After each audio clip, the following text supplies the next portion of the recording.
grub2-install, error, /boot/EFI doesn't look like an EFI partition on a fresh Gentoo install. I need a Gentoo 13 machine to test some software on the platform. I'm not at Gentoo regular, so I'm suffering their install procedures.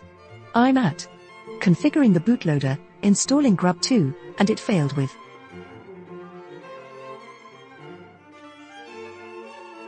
I backtracked to preparing the disk's default, using Partition to partition the disk, and it appears I have things set up as instructed.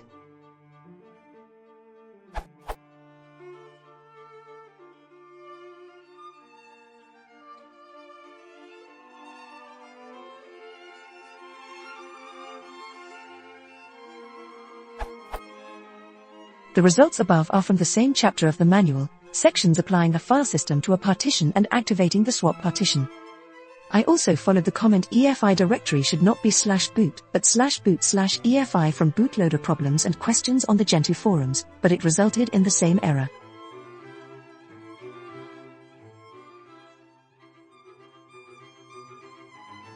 What's the problem and how do I fix it? Here's the corresponding disk view of the information presented by Partition above.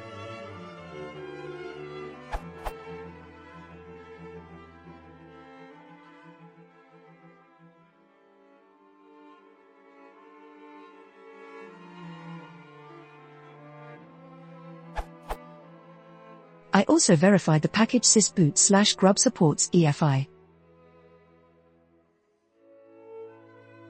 I then performed an emerge ask new use sysboot/grub, emerge pv sysboot/grub, and then rebuilt grub.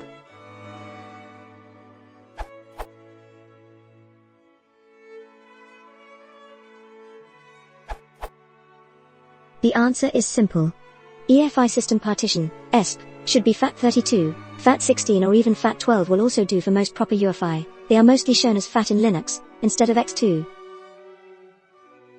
Foo, if you are not going to install grub i386 PC, for BIOS/CSM boot, you don't need the BIOS boot partition. It is only required by grub i386 PC, but not grub x86_64 EFI or i386 EFI, on GPT. It doesn't really matter whether you use the ESP for /boot. If you do, you should run.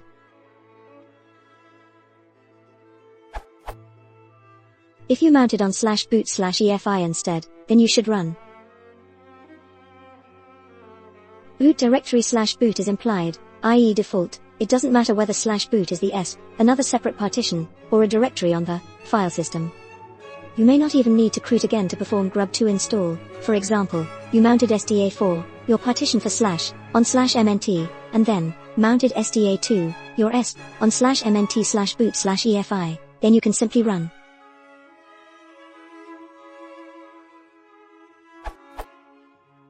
Although grub2 config needs to be run in root as far as I know. But if you plan on writing a simple and clean grub.cfg yourself instead, which is the only graceful way to use grub2, then this will be out of your concern.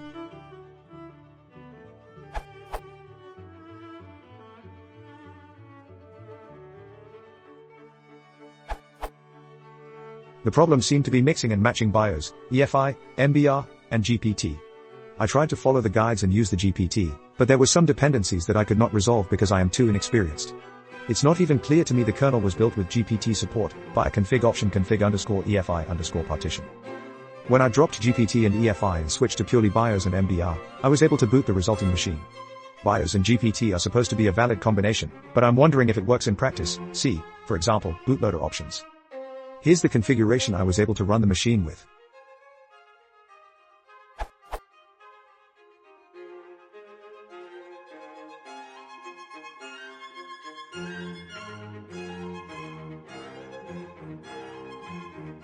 Partition 1 is /boot, partition 2 is /, and partition 3 is swap.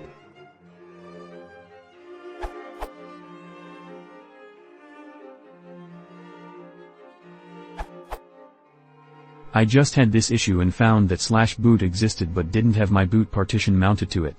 Just had to mount the boot partition to fix this.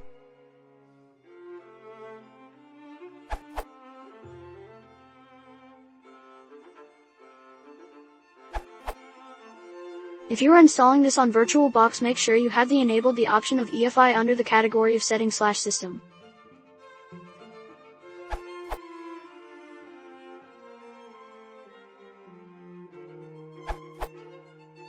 The error.